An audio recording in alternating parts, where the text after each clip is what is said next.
گفت هیچ درمانی نداره. یه جمله بگو به آدمایی که اینقدر استرس دارن و در معرض ویتیلیگو هستن.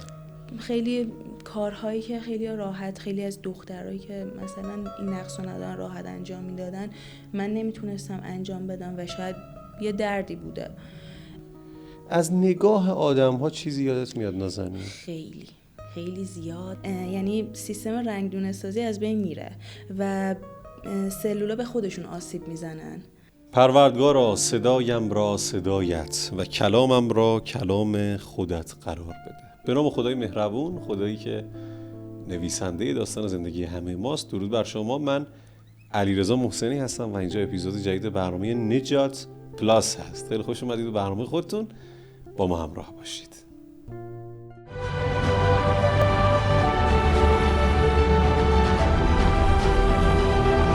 نجات پلاس، کاری از علیرضا محسنی. سلام علیکم. سلام. حال شما خوبه؟ مرسی. من سلام علیکم کردم بشه به من نگاه می‌کردی؟ بله. باید اونجا نگاه می‌کردی.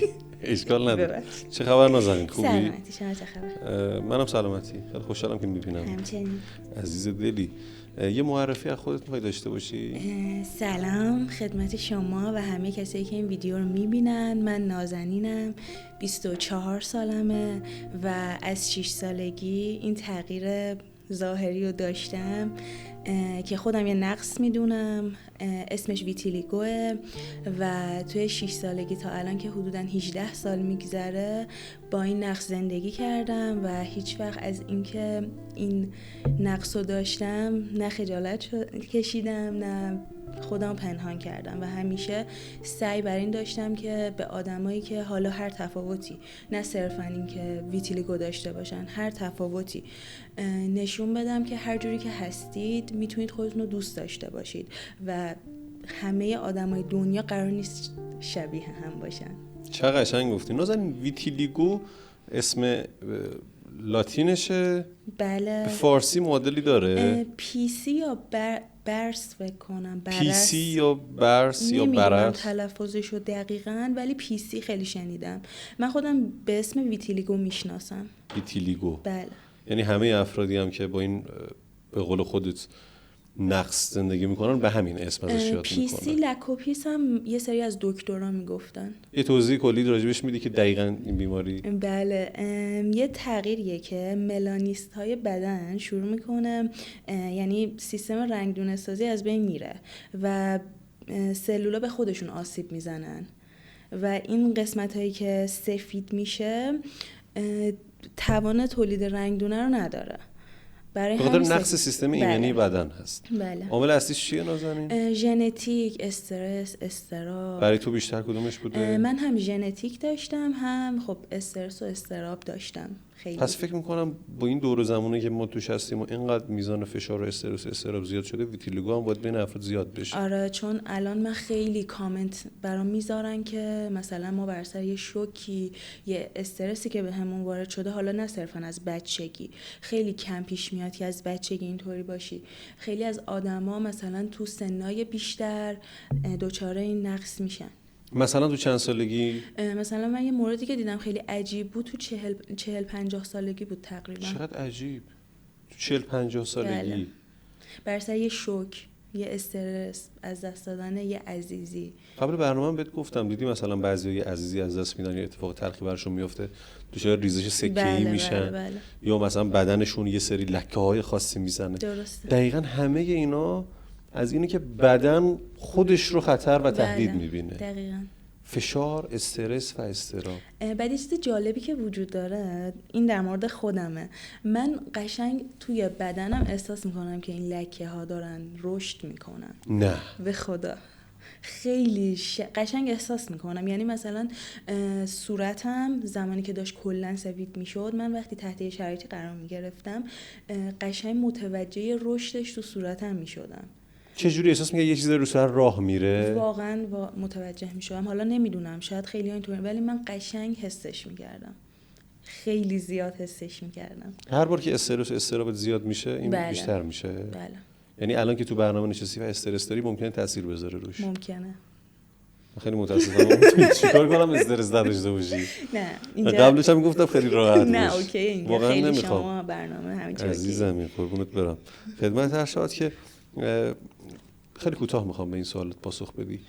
یه جمله بگو به آدمایی که اینقدر استرس دارن و در معرض ویتیلیگو هستن. چرا استرس دارن؟ سعی کن خودشون رو کنترل کنن. من مثلا اگه جایی به بعد که انقدر استرسی بودم، خب شاید مثلا یه سری خیلی ریلکسن، یه سری هم خب مثل منن. من وقتی اینطوری دیدم انقدر مثلا استرس دارم، شروع کردم رو خودم کار کردم، برای خودم وقت گذاشتن، تراپی رفتم که به نظرم همه آدما باید این کار انجام بدن، این لطفو در حق خودشون بکنن. چون میبینیم که خیلی از ریشه هایی که در ظاهر، در اصلا هر بیماری که برامون اتفاق میفته خیلی ربطی به روحمون داره و به خاطر اون کودک های درونمونه. که مثلا من زمانی که شروع کردم به درمانم، رفته بودم پیش تراپیستم، به هم گفتش که داشت در مورد کودک های درون با هم صحبت میکرد.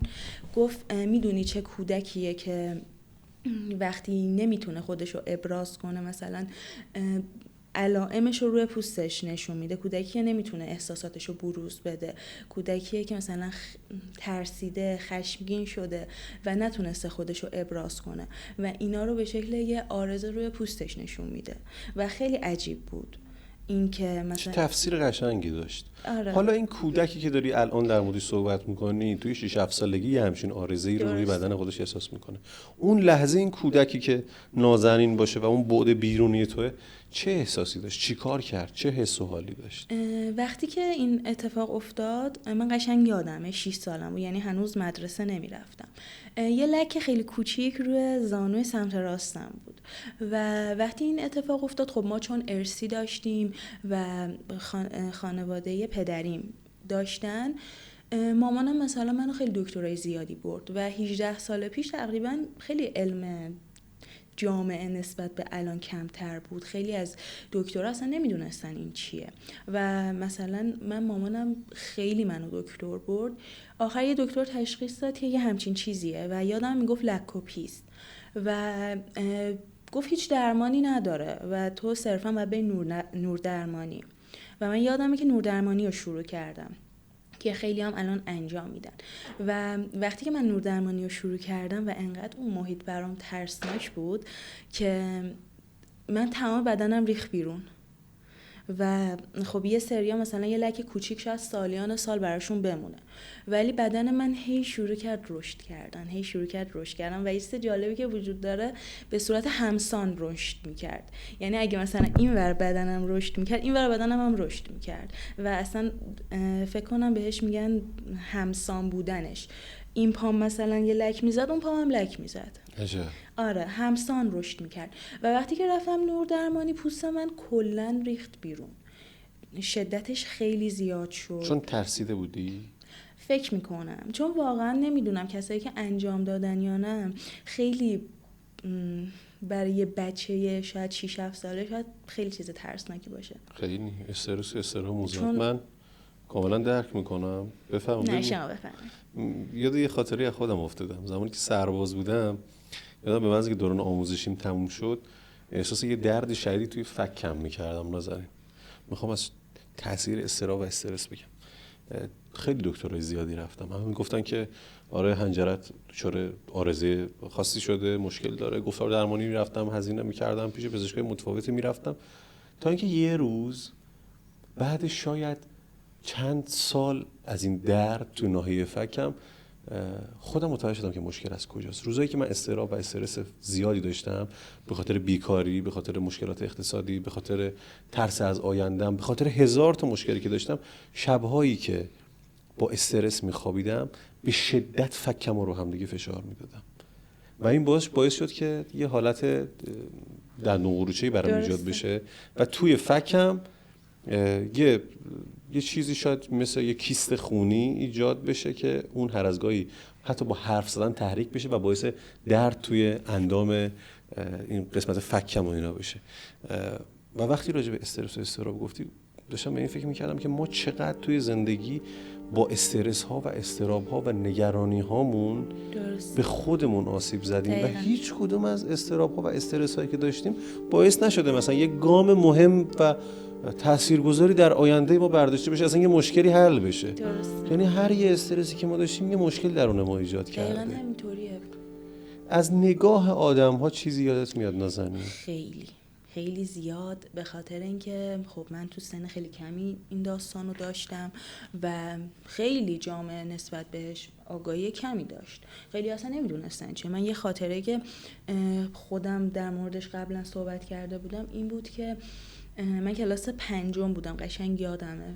کلاس 5 نمیدونم چند سالگی میشه. یه بار اون تایما تو مدرسه‌مون معلم بهداشت داشتیم. بعد منو وسط درس، قشنگم یادم ریاضی داشتیم، منو صدا زد که از کلاس بیا بیرون. من رفتم بیرون. بعد گفتش که فردا باید یه دونه گواهی پزشکی بیاری که پوستتو واگیر نداره. بعد من خانواده به شدت ساپورتیوی داشتم، یعنی مثلا هیچ کس هیچ وقت مثلا سر این قضیه اصلا همیشه حمایتم میکردن، چه میخواستم اینجوری باشم چه نباشم اصلا کلا اوکی بودم.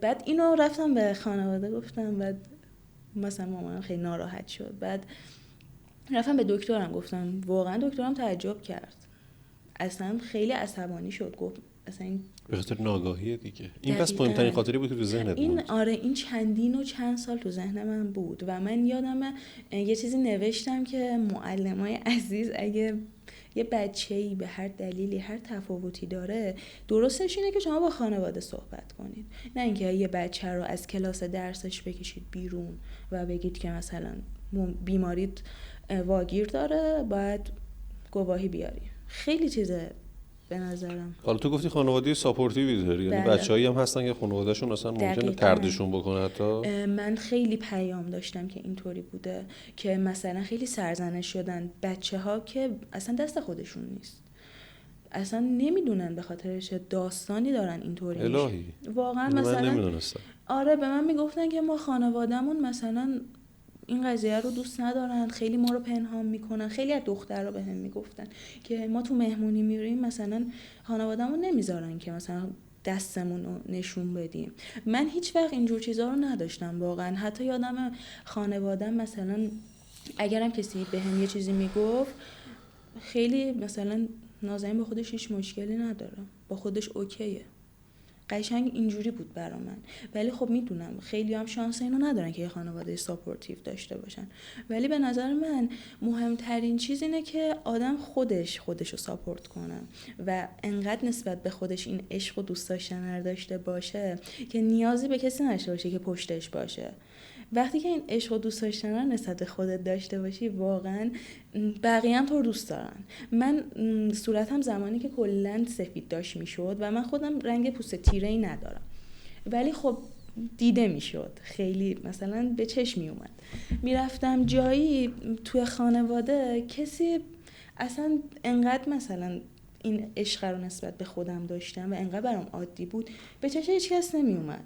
بعد من میرفتم تو محیط کاری، میرفتم دانشگاه، تا خودم نمیگفتم مثلا من اینطوریم، میگم ما اصلا ندیدیم. یعنی در این حد انقدر به نظر من دوست داشتن خودت تأثیر داره. من کلا با اینکه بخوام خودمو پنهان کنم اصلا موافق نیستم. چرا آدم باید خودشو سانسور کنه؟ چرا آدم باید خودشو پنهان کنه؟ مثلا چه چیزی با ارزش تر از خودته، از جسم خودت، از روح خودت، با هر شکلی که هستی؟ دقیقاً. یعنی ما هر زمان یه نقطه‌ای از خودمون فوکوس میکنیم، مثلا چه میدونم دماغمونه، گوشمونه، چشممونه، فکمونه، توش 10 تا عیب و ایراد پیدا میکنیم و زمانی که ما اونو بپذیریم انگار دیگه به چشم کسی نمیاد، بقیه هم متوجهش نمیشن. خیلی قشنگ گفتی. این ببخشید، نه خواهش می‌کنم. این پذیرش خیلی مهمه نسبت به هر چیزی، نسبت به یه درد، نسبت به از دست دادن.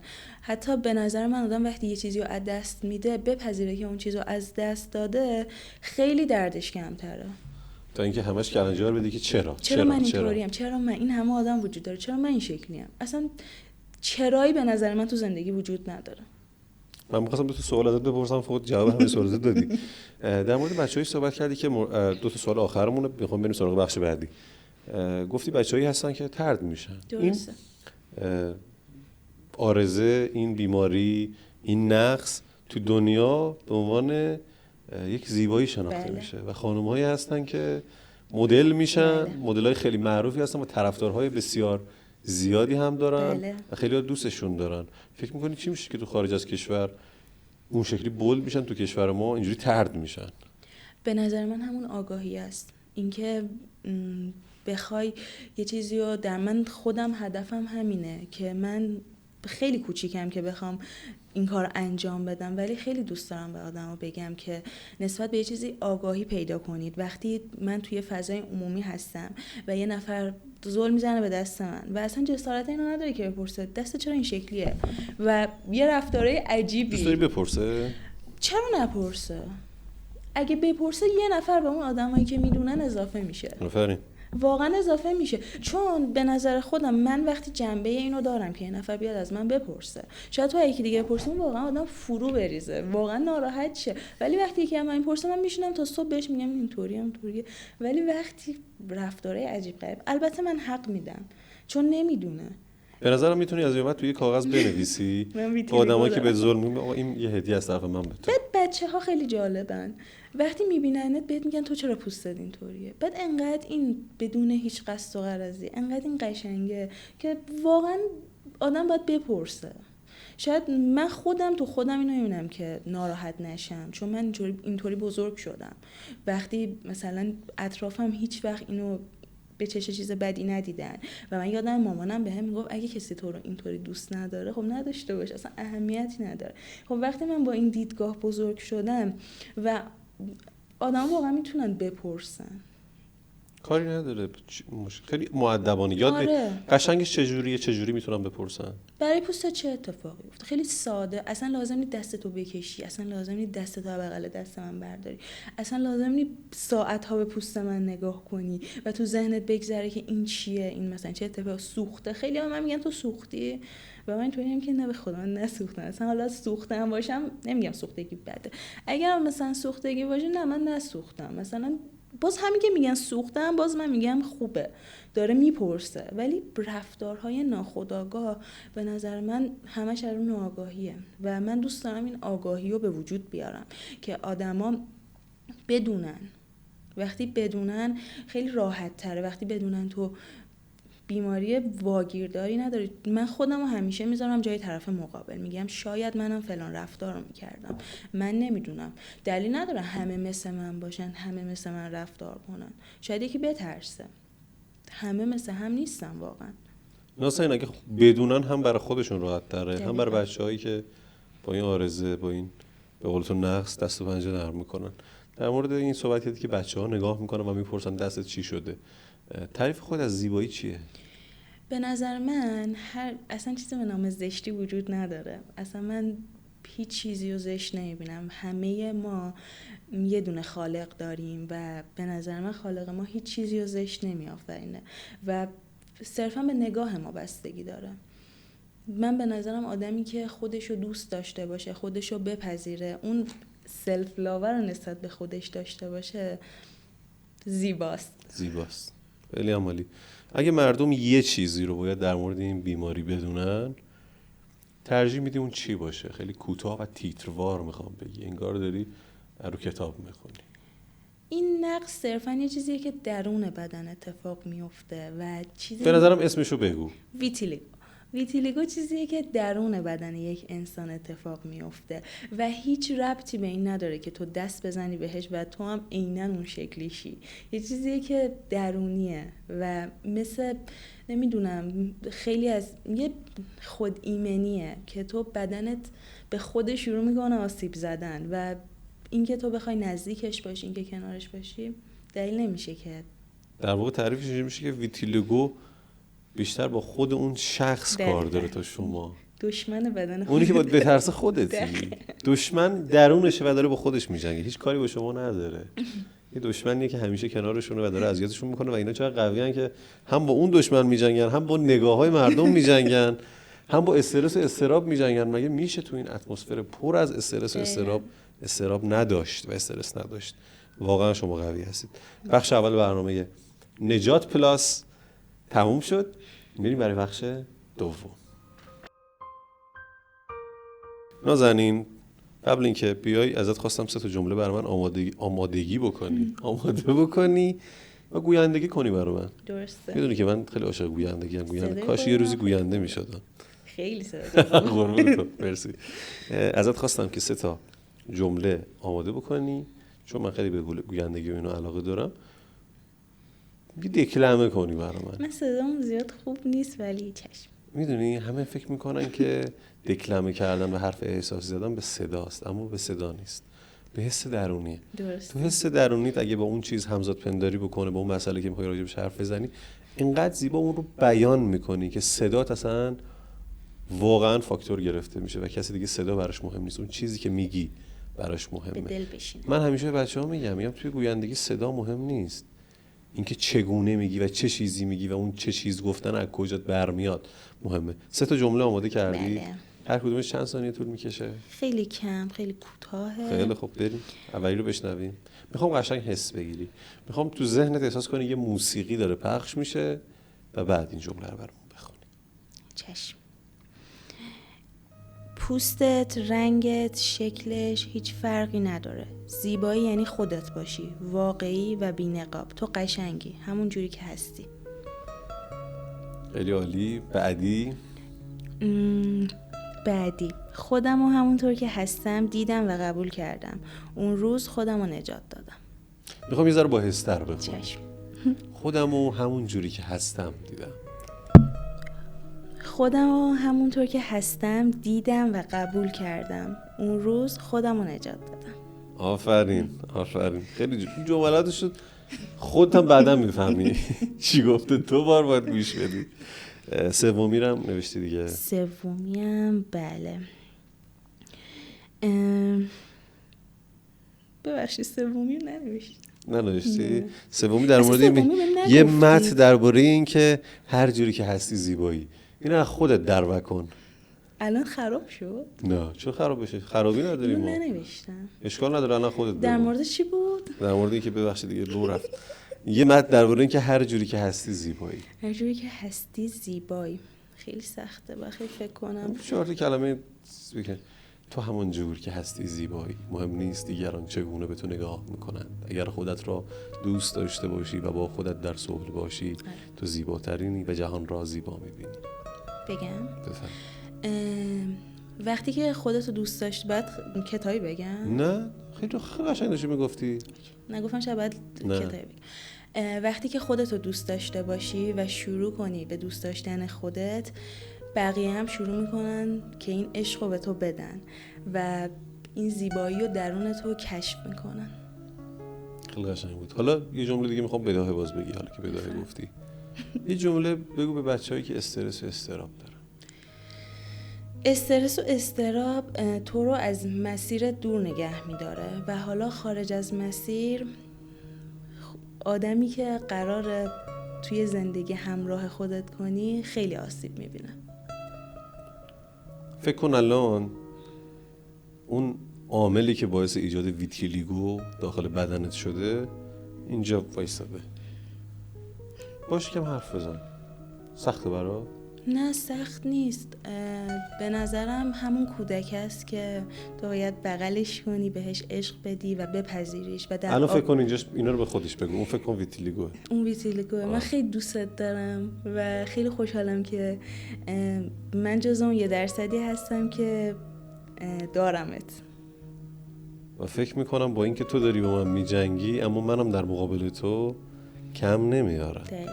ما با هم من اون جنگنده ایم که صلح میکنم، اما تسلیم هرگز. تسلیم هرگز. به قول بچه ها سر خم قدغن. بریم برای بخش بعدی. خیلی هم بودی نازا. این بخش 3 میخوام با یه خاطره شروع بکنم.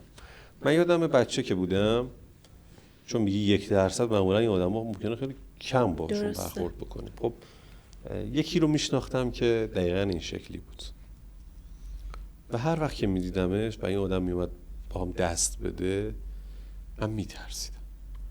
میگفتم که قراره این بیماری که داره، این مشکلی که داره به من سرایت بکنه. حتی با اینکه جست و گریخته مردم اطرافمون در همین حد میدونستن که واگیردار نیست، اما خیلی هم واقعا اطلاع نداشتن و من همیشه با این فوبیا زندگی میکردم و حتی یادمه اینقدر این فوبیا برای من زیاد بود که تا همین چند سال پیش بعضی وقتی که از خواب بیدار میشدم با این کابوس بود که این قسمت دستم دچار ویتیلیگو شده. میدونم ممکنه خیلی ناراحت بشی یا از این حرفی که دارم میزنم حس ناخوشایندی به دست بیاری، اما این خاطره شخصی من از این بود که فکر میکنم بخش عمده‌شم از ناآگاهی من بود. دقیقاً. یعنی بعدها که شناختم و متوجه شدم که نه اصلا مورد خطرناکی نیست، تازه زوم کردم روی این که اتفاقا آدمایی که این شکلی هستن خیلی زیبان و چقدر ممکنه اذیت بشن و چقدر ممکنه خودشون هم وقتی توی جمعی وارد میشن خودشون هم معذب باشن از اینکه با کسی دست بدن.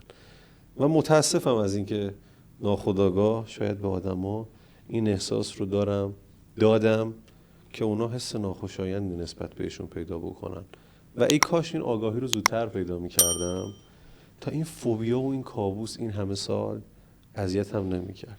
درست. و خیلی جالبه یکی از دلایلی که اتفاقا توی اکسپلور اتفاقی دیدمت و بهت پیام دادم، شاید همه اینا به هم ربط داشت نازنین. شاید اون کابوسا، اون ترسای من که یهو اومدم دیدمش و بعد از بچه‌ها پرسیدم این مشکل، گفتن نه این یعنی جزء زیبایی فلان و فلان و فلان. برای من همین اولین جلسه‌ای که دارم خیلی علمی راجع به این مسئله با کسی که باش درگیر صحبت میکنم برای منم پر از آموزه بود. یعنی خیلی چیزا رو یاد گرفتم و ازت تشکر میکنم. حالا همه اینا رو گفتم، این تجربه شخصی من بود، مشکلی بود که من باش دست و پنجه نرم میکردم، ترسی بود که همیشه داشتم و ترس بیجایی بود. حالا فیلم یه کتابی هست که الهام بخش باشه برای خیلی ها که تو دوست داشته باشی یا بخوای به کسی معرفی بکنی که آگاهی بده بهشون. بله، من خودم خیلی کتاب میخونم و کتاب خوندن خیلی دوست دارم و بیشتر هم کتابایی میخونم که در مورد پذیرشه، در مورد پذیرش، اینکه با خودت توی عشق باشی، دوست داشته باشی خودت. یکی از کتاباش میشه مهربانی با خود. مهربانی با خود. فیلم رو فاکتور گرفتی؟ نه، فکرم اول در مورد کتاب فقط. خیلی عالی. فیلمم فارست گامپ که در مورد آدمیه که با وجود ناتوانی که داره شروع میکنه یه کار غیر ممکن رو ممکن کنه. فارست گامپ. بله. فیلم مورد علاقه منم هست. این بنرش هم اینجا میذارم، حتما برید ببینید. آفرین، چه کار خوبی. حالا این کتابی که دوست داشتی و معرفی کردینم با خود آوردی نازنین. چطوره یه بخششو بر ما بخونی و یه بخشم انتخاب کردی که من بخونم؟ چقدر عالی. بریم. بخشی که خودم خیلی دوست دارم در موردش بخونم التیام دردهای گذشته، چون که خب توی این مسیر شاید اسمش 18 سال باشه ولی خب 18 سال واقعا تایم زیادیه و خیلی بالا پایین داشته، خیلی نگاه‌ها، رفتارها، خیلی کارهایی که خیلی راحت، خیلی از دخترایی که مثلا این نقص و ندارن راحت انجام میدادن من نمیتونستم انجام بدم و شاید یه دردی بوده. این بخش انتخاب کردم به خاطر همین. بفرمایید.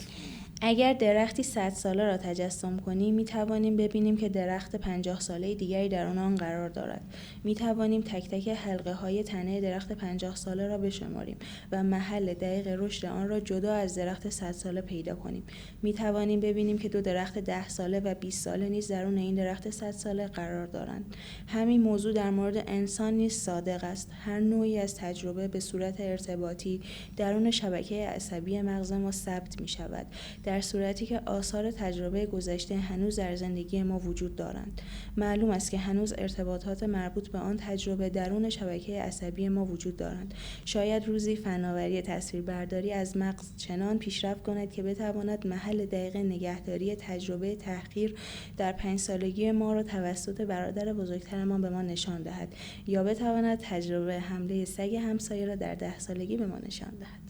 چقدر جالب بود. نادر داشتم به این فکر می‌کردم که دیدی آدما میگن آقا دو تا جمله است دیگه، میگن دردی که تو رو نکشه قوی ترت میکنه و اینو مثلا مثل اون یکی از لایه‌های اون حلقه‌های اون تنه درخت اگه بخوایم تجسم بکنیم، آره اون درخت اون درد و اون تبره رو تحمل کرده، یه لایه دیگه روی خودش کشیده، ولی اون درد هنوز درونش هست، اون رده یعنی اون خاطرات تلخ، اون سختی ها، اون جدایی ها، اون ناراحتی ها درون ما هست.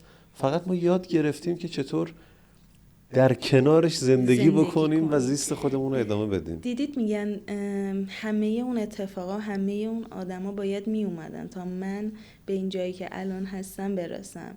یعنی به منی که الان 24 سالمه منظورمه، نه اینکه حالا از نظر چیز دیگه ای باشه. واقعا خیلی از اتفاقا باید بیفته. من واقعا انقدر، واقعا شاید خیلی مسخره به نظر، ولی من انقدر خوشحالم که اینطوری هستم، به خاطر اینکه خیلی چیزا رو تجربه کردم و واقعا منو یه آدم قوی تری کرد، به خاطر اینکه با یه چالش های عجیبی روبرو شدم که شاید یه آدم 6 ساله، شاید یه آدم 15 ساله روبرو نمیشد. حالا برای من انتخاب کردی من چی بخونم؟ برای شما بله. تا خط چندمشو بخونم؟ پاراگراف دوم. تا پاراگراف دوم بخونم. یعنی پاراگراف دوم بخون. بله. مهربانی با خود، برنامه‌ای 14 روزه برای اینکه با خودمان رابطه بهتری داشته باشیم. گوش دادم به خودشو، شما بخونید. تیم دزموند، ترجمه پیمان رحیمی نژاد. این بابی بود در این که ما این کتابو معرفی کنیم. گوش دادن به گذشته خود یا گوش دادن به بخش‌هایی از وجود خود؟ نه، گوش دادن به گذشته خود. گوش دادن به گذشته خود. ما با گذشته‌ای مرتبط هستیم که رنج میبرد. بعد از اینکه محبت و شفقت به کودک گذشته خود منتقل کردیم، اگر تغییری احساس نکردیم میتوانیم از او بپرسیم چه حرفی برای گفتن به من داری؟ اگر میتوانید با گذشته خود رابطه برقرار کنید. این تمرین را در برنامه قرار دهید. ولی اگر این تمرین جواب نداد، به تمرین 4 التیام دردهای گذشته مراجعه کنید که اینو کسایی که دوست دارن میتونن کتاب بخونن، بخرن و تهیه بکنن. دقیقاً راجع به همون نکته‌ای که مشاورت بهت گفت. دقیقاً. یعنی خیلی از زخم‌های ما با اینکه ما با درون خودمون، گذشته خودمون، کودک درون خودمون رابطه مسالمت‌آمیزتری پیدا بکنیم و رفیق بشیم، خیلی از این مشکلات حل میشن. نازنین دقیقاً به اون صلح تا میرسی. من خیلی پادکست گوش میدم، پادکستایی که در مورد خودشناسیه و همه اینا زمانی که تو خودتو بشناسی و اون کودک درون تو بغل کنی، خیلی حالت بهتر میشه. خیلی هم عالی. راجع به حال بهتری گفتی. حسن خطاب بخش 3 ما باشه. من این شعر رو خیلی دوست دارم. هرگاه که تسلیمم در کارگه تقدیر، آرامتر از آهو، بیباکترم از شیر. اگه یاد بگیریم تسلیم باشه، آره تسلیم باشه. آره دیگه تسلیم باشه دیگه. به قول شما درونی هست دیگه. اگه یاد بگیره تسلیم باشه، اون چیزی که درون منه و من اذیت میکنه، چون من یه لایه بیرونی دارم، یه درونی. اگه اون درونیه یاد بگیره تسلیم باشه، هم مثل آهو آرومه، هم به وقتش مثل یه شیر درنده است و از هیچ چی نمیترسه. بریم بر بخش پایانی. خب نازنین، به بخش 4 خیلی خوش اومدی. استقلالی‌ها با این بخش خیلی خوب آشنایی دارن. استقلالی پرسپولیسی. البته زیاد فوتبال نمیبینم دیگه. ناراحت شدم. چرا؟ یه بالاخره نه، من طرفدار تیم ملی ام. خب خدمت درس شود که ازت میخوام یه جمله برام بنویسی که هم من از این جمله یه چیزی یاد بگیرم، هم بعد اینکه من این جمله رو میخونم مردم ازش یه چیزی یاد بگیرن. همین که این جمله تو بخش دفتر من برای همیشه بمونه. میشه؟ بله. بفهم.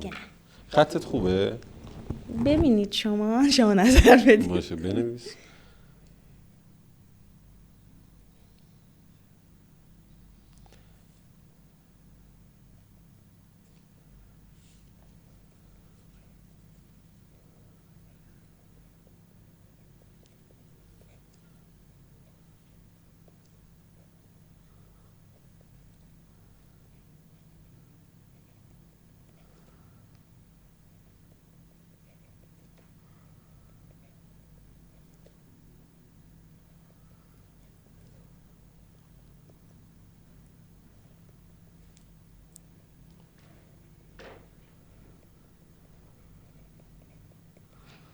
نوشتی؟ بله. ببینم خطتو. عجب خطی داری. خوبه واقعا. شبیه این خطاست که تو کتاب باش فونت چیزه بینازنینه. آره دقیقا شبیه خطی که پشت جلد کتابا می‌نویسن. خط منو نگاه بذاری تو آفتاب راه میره اینقدر خرچنگ قربونه. میگن اونا که خطشون ضعیفه آدمای باهوشی ان. یعنی تو الان بیهوشی هستی که اینقدر خوبه. عجیبه. آره واقعا من اینو شنیدم، میگم آدمایی که خطشون خیلی بده آدمای باهوشی ان، چون مغزشون زودتر از سایر اعضای بدنشون عمل میکنه، نمیتونن. چجوری چه بد خط الان دکترا تو یعنی تو چی میخونی؟ رشته تحصیل چیه؟ من معماری. معمارا خیلی باهوشن دیگه. ولی من همیشه همینجوری مینوشتم. آره معمارا به اون بخش زیبایی شناختی و اینها چون خیلی کار دارن، تو به خاطر همینه که اینقدر خطت قشنگه، چون زیبایی برات خیلی مهمه. خیلی هم عالی. بخونیم جمله نازنین رو. نوشته که اگر در گذشته جایی اونجور که میخواستی واکنش نشون ندادی، خودتو ببخش و سرزنش نکن. بگم چرا اینو نوشتم؟ چون زمانی که داشتید اون خاطره رو تعریف میکردید احساس کردم خودتون سرزنش کردید که چرا من اون تایم مثلا شاید ناخودآگاه باعث این شدم که رنجش کسی شدم، یه کسی رو درون خودم قضاوت کردم. واقعا به نظرم خودتون سرزنش نکنید. شما نمیدونستید و هیچ آگاهی نداشتید. ندانستن عیب نیست، نپرسیدن عیبه. آره. و خیلی متشکرم که اینو به من یاد دادی. من خیلی از شما ممنونم که اینجا هستم و تونستم یه سری چیزایی که هیچ وقت جا نگفتم و توی برنامه شما بگم. قربونت. نازنین داشتم به این فکر می‌کردم، به جمله آخرش، به کلش. خیلی از ماها تو خیلی از مراحل زندگیمون یه تحقیر، یه سرزنش، یه حرف، یه تیکه، یه تحقیری رو یه جایی شنیدیم و یک عمر اونو مثل یه کیسه پشتمون هم کردیم. ما اینکه این کیسه همیشه سنگینی میکرد اما هیچ وقت ولش نکردیم. زیر دوش با خودمون جنگیدیم، تو خلوتمون با خودمون جنگیدیم. زمانی که داشتیم تو چشای کسی که دوستش داریم نگاه میکردیم باز با خودمون جنگیدیم. تو خانواده، سر سفره، تو تاکسی، همه جا با خودمون تو جنگ بودیم.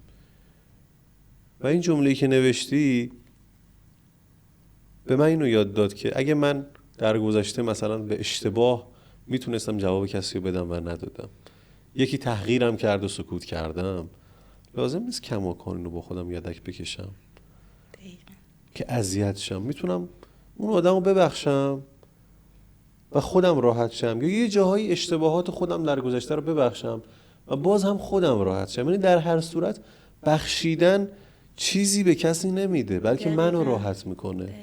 مثل این که نبخشیدن چیزی از آینده رو برای ما حل نمیکنه، مشکلی در آینده رو برای ما حل نمیکنه، قدمی در راستای موفقیت ما در آینده بر نمیداره، بلکه این مشکل ها، این نبخشیدن ها، این اضطراب ها و استرس ها حتی برای ما مشکلاتی هم ایجاد میکنن. درسته. به نظرم یه اتفاقی که میفته باید درسشو بگیری و رهاش کنی. و نبخشیدن آدما یه تو رو با یه کینه‌ای بزرگ میکنه که اون کینه فقط به خودت آسیب میزنه، چون اون آدمی که تو رو اذیت کرده هیچ درکی اصلا براش مهم نیست، اون کارشو کرده و رفته و تو میمونی یا خودت. خیلی خوب. نازنین میخوام تو این فاصله که من از استودیو شاید یه لحظه میرم بیرون،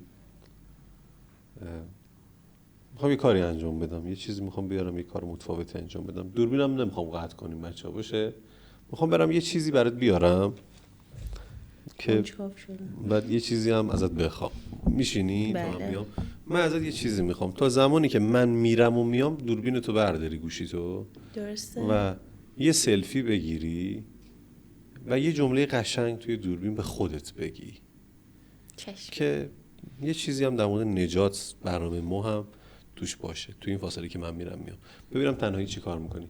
نجاتو با مهمون تنها میذارم، الان میام. یه جمله که همیشه در موردش خوندم و هیچ درکی ازش نداشتم و امروز به اون درک ازش رسیدم اینه که نجات دهنده در آینه است.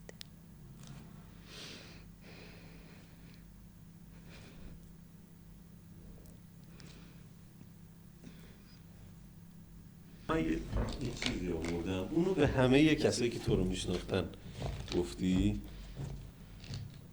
تو پیجت هم خیلی تلاش کردی همیشه بقیه رو آگاه کنی. نازنین، حالا میخوام برنامه نجات یه بستری باشه که به خودت یه چیزی بگی که تا حالا نگفتی، حتی اگه چیزی هم به ذهنت نرسه و حتی اگه به خودت یه چند لحظه نگاه کنی و به خود افتخار کنی هم کافیه. یعنی نمیخوام تو شرایطی بذارمت که حتما چیزی بگی، ولی میخوام اینجا تو این آینه نگاه بکنی و ببینی که چی تو ذهنت همون لحظه میگذره. همین. و اگه دوست داشتی به زبون بیاریش. برنامه بود کفن میدادن به مهمونو، من آینه میدم. اسمش نجاته دیگه. آره. نجات دهنده درون آینه است. خیلی قشنگ گفتی. واقعا هم همینطوریه. نجات دهنده درون آینه تو است. خیلی باهوشی که متوجه شدی. چرا؟ آخه واقعا همینطوریه. آره. هیچ کس بهتر از خودت نمیتونه تو رو نجات بده. حالا به آینه نگاه کن.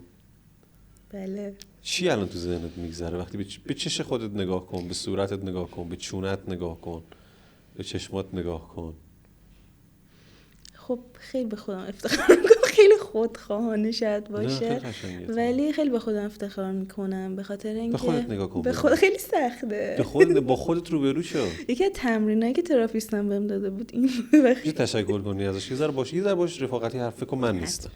من گوشامو میگیرم نشتم. خیلی بهت افتخار میکنم به خاطر اینکه کاریو کردی که شاید خیلی از انجام دادنش بترسن و تأثیر روی خیلیا گذاشتی که شاید الان متوجهش نشی، ولی وقتی که یه جامعه بزرگتری تشکیل بشن و خودشونو دوست داشته باشن قطعاً انرژی خوبش بهت برمیگرده. بوسم برات بفرست. زشته. مرسی ازت. خب نازنین یه سوال دیگه هم دارم. تو دوست داری تموم شه برنامه بکنم؟ آره خیلی لذت بردم. از من به خودم نگاه کنم. آره شما هم این کارو بکنید. خیلی جالب بود، خیلی حس عجیبی بود. چقدر پیر شدی لعنتی. نه. پیر نشو. پیر نشو لعنتی. خب منم یه ذره با خودم دورم. چرا اینو میگید؟ دیروز داشتم بذار اینو تو این برنامه بگم، این کار فرصت شده اینجا بخوام راجعش حرف بزنم. دیروز پسرم من پیروزی عکسی فرستاد، 16 سالشه 15 سالشه، موتور خریده بود. بعد وقتی این عکس برام فرستاد خیلی حال کردم. گفتم دم پدر مادرش گرم که توی 15 16 سالگی این چیزی که اون بچه دوست داشت و براش فراهم کردن. حالا ربطش به من چی؟ داشتم به خودم نگاه میکردم که تا الان که کلی از سنم گذشته با چقدر حسرت بزرگ شدم، با چقدر حال بد بزرگ شدم، چقدر خواستم و نرسیدم، چقدر تلاش کردم و نشد چون همیشه گرون بود، چقدر توی یه سنی دوست داشتم و نتونستم بهش برسم و الان که سن و سالی ازم گذشته همه این نشدن ها و همه این حسرت ها و همه این اتفاق نیفتادن ها باعث شده که دیگه هیچی خوشحالم نکنه، هیچی حالمو خوب نکنه، هیچی منو سر ذوق نیاره. بهترین خونه رو اگه داشته باشم، بهترین ماشین، هیچ دیگه حالمو خوب نمیکنه. من میخوام تشکر بکنم از پدر مادرایی که اینقدر آگاهن که به اندازه برای بچه‌هاشون خرج میکنن. دقیقاً. نمیذارن حسرتی رو دل بچه‌هاشون بمونه. البته اینو بگم خیلی از ماها پدر مادرامونم دستشون نمیرسید که خیلی از کارا رو برام انجام بدن.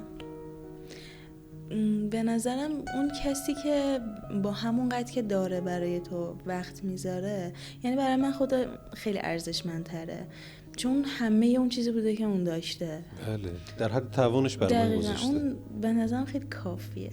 ولی فکر میکنم نسل بعد اگه نسلی باشه که با حسرت بزرگ نشه، من موافقم. نسل بهتری، پدر مادر بهتری میتونه باشه. 100%. حسرت خوب نیست. پدر مادرای ما مقصر نبودن. شاید اون زمینی که ما توش بازی میکردیم، میترسم بگم اینجا سری از جمله، شاید اون زمین مثلا باغبون سختگیری بود که ما نتونستیم هر میوه‌ای که میخوایم و بشینیم و بخوریم. بگذاریم. چرا حالا اینو گفتم؟ این که منی که مثلا الان 30 سالمه، حالا مثلا واقعا نمیگم، من که 40 سالمه الان مثلا معده‌ام مشکل داره، چه میدونم فلان جام مشکل داره، یا من موهام میریزه، یا چشام ضعیف شده، یا دستم میلرزه. این دست لرزیدنا، این تکون دادن پاه، این ریزش موه، این چین و شروکایی که رو صورت ما افتاده، این اثر همون حسرت هاست. و کاش حسرتی وجود نداشت. ولی به نظرم کسی نیستش که هیچ حسرتی نداشته باشه، حتی اونی که خیلی کامل به نظر میرسه و همه چی داره یه حسرتی داره. مامانم همیشه بهم میگه که توی اون چیزایی که داری به این نگاه کن که یه سری حسرت اینو دارن که اینو داشته باشن. ولی میخوام حالا یه جمله به خودم بگم. علیرضا محسنی سلام. تا حالا از این زاویه به خودم نگاه نکردم. علیرضا محسنی سلام. میدونم که خیلی حسرت رو کشیدی، خیلی سختی ها رو پشت سر گذاشتی، خیلی حرفا رو شنیدی، خیلی تیکه ها رو شنیدی، خیلی چیزا که حقت نبود، خیلی اتفاقی که نبود برات افتاد. اما با همه این حسرت ها خودت زمین خودتو ساختی. حالا زمینت کوچیکه، عیب و ایراد داره، خاکش حاصلخیز نیست، عوضش خودت ساختی. با اینکه سخت بود، با اینکه حال نمیده حتی همین الانشم، ولی همین که سرپایی و رو زمینت داری کار میکنی و تلاش میکنی، دمت گرم. این برنامه نجات شاید باب این شد که منم با خودم آشتی بکنم. نازنین خیلی ازت متشکرم. سوال آخر رو میپرسم یا مطلب آخر رو میگم و بعد اینو فضا رو برای تو میذارم که تو هر چیزی که دوست داشتی راجبش حرف بزنی و فرصت نکردی راجبش حرف بزنی و بهش بپردازی. من تا اینجا سوال آخر و مطلب آخرم رو عنوان میکنم. یه پیام کوتاه به کسی که الان مثل خوره داره خودشو اذیت میکنه و این احساس متفاوت بودنه داره اذیتش میکنه، مثل تو نتونسته کنار بیاد با این مسئله و هضمش بکنه. میخوام خیلی راحت بهش بگی ای تویی که با نقص فلان مواجهی، میخوام با این لفظ باش حرف بزنی و بهش جمله. میشه به پدر مادرشونم بگم؟ اصلا هر چی که دوست داری. مثلا میخوای من برم؟ نه چرا بری؟ دوست دارم خودت این بخش آخر رو به دوربین هر جا که دوست داری. آره به اون دوربین بگو. ای کسایی که ویتیلیگو دارید یا هر تفاوت ظاهری دیگه ای، نه صرفا ویتیلیگو، از تو فقط یه دونه وجود داره و تو یه دونه ای و خودتو دوست داشته باش و هیچ کس و هیچ چیز نباید مانع این باشه که خودتو پنهان کنی. تو با ارزش ترین موجود روی کره زمینی و واقعا اینو بپذیر. به پدر مادرشون گفتی؟ به پدر مادرشون هم میخوام بگم که بچه هاتون رو دوست داشته باشید و انقدر بهشون عشق بدید که این عشق رو جای دیگه دنبالش نگردن و تمام اون دایره امنش که اول خودشه بعدش شما باشید. خیلی هم عالی. چیزی هست که بخوای راجبش حرف بزنی و فرصت نشد بهش بپردازی؟ نه شما همه چیو گفتیم همه چیو. مطمئنی؟ بعد یه برنامه تموم نشه بگی ای کاش به فلان چیز حرف میزنم. میتونم تشکر کنم؟ من دعوتت نکردم که از من تشکر کنی. چرا؟ نمیدونم. من دعوتت کردم که یاد بگیرم و یاد بگیریم. من به خدا قسم یه چیزی بهت بگم، حالا دوست داشتی تشکر کن، ولی میخوام اینو بهت بگم. من برنامه نجاتی که ساختم و شروع کردم به ساختن، دیدی الان مثلا بیشتر میام راجع به مشکلاتی که خودم داشتم و یه سری اتفاقاتی برای خودم افتاد و باش کنار اومدم و جنگیدم و سختی کشیدم. پیروز نگفتم به خیلی از بچه‌ها، یکی بهم پیام داد که یه دختری بهم پیام داد، خوشگل دانشگاهمون، خوشگل کلاس، گفت که علیرضا محسنی یادت با وانت میومدی سر کلاس و تو کف من بودی؟ الان چی شده که جواب دایرکت منو نمیدی؟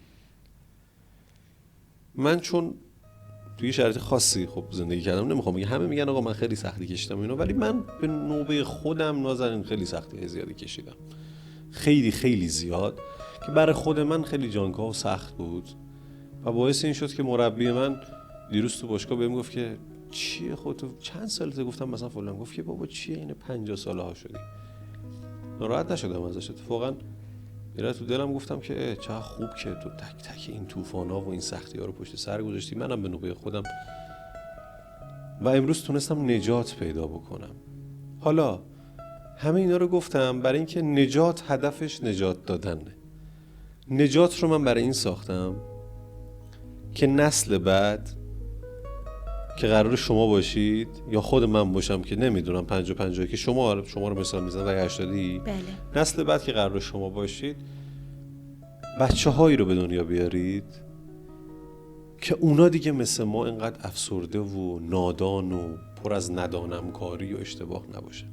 هدف من از ساخت برنامه نجات اینه که بتونم به نوبه خودم یه تاثیر کوچولویی بذارم که نسل‌های بعد پدر مادرای آگاه تری باشن، که این پدر مادرای آگاه بتونن بچه‌های آگاهی رو به دنیا بیارن. چون جامعه ما در صورتی گل و بلبل میشه و به اون آرمان شهر یا آرمان کشور یا آرمان دنیای مد نظر میتونیم برسیم که هممون بدونیم داریم چی کار میکنیم، هممون بدونیم چرا اومدیم، هدفمون چیه دقیقاً. و چقدر میتونیم با صلح و قشنگی و زیبایی بدون حسرت. یعنی این دنیا اینقدر نعمات داره که میتونیم ازش استفاده بکنیم که اینکه نداریم و اذیتیم خیلی اشتباهه. حالا اگه دوست داری خب انجام میدم. ممنون ازتون واقعا که این فرصت رو در اختیارم قرار دادید که با کسایی که مثل منن، حالا نه صرفا ویتیلیگو، هر ظاهر خاص دیگه ای که دارن و خودشون رو نپذیرفتن و تو شرایط سختی هستن، اینجا واقعا بتونم در موردش صحبت کنم و یه قدم کوچیکی بردارم. ممنون ازتون. قربونت زنده باشی. منم خیلی متشکرم از نازنین عزیز و از همه شما بیننده های عزیز برنامه نجات پلاس، چون یه ذره متفاوت‌تر موضوعش و مهموناش، رو این حساب میگیم نجات پلاس. من خیلی زیرپوستی و خیلی تو لفافه خواستم به همتون بگم که اینقدر سخت نگیرید زندگی رو، اینقدر به خودتون فشار نیارید، رها باشید، یه ذره ول کنید و دوباره اون جمله‌ای که اول ویدیو به نازنین گفتم، استرس، اضطراب، نگرانی، تشویش و دلهره هیچ گرفتگی رو تو لوله زندگی باز نمیکنه، بلکه همه اون گند و فاضلابا رو وا میکنه تو زندگی خودتون اذیت میشید، شما رو نابود میکنه. تمرین کنیم از امروز رها کردن و شل گرفتن و آشتی با خود رو. منم از برنامه امروز خیلی چیزا یاد گرفتم و خیلی متشکرم از تو که اومدی تو برنامه و همه اینا قسمت بود که این برنامه نجات شکل بگیره. مراقب خودتون باشید. نظراتتون روی پلتفرم یوتیوب و توی کامنت ها میخونم. امیدوارم که دوست داشته باشید. هر چیزی که دوست دارید رو بگید و برای آگاهی این ویدیو رو حتما بازنشر بدید. تا نجات بعد خداحافظ. تا نجات بعد خداحافظ. مرسی.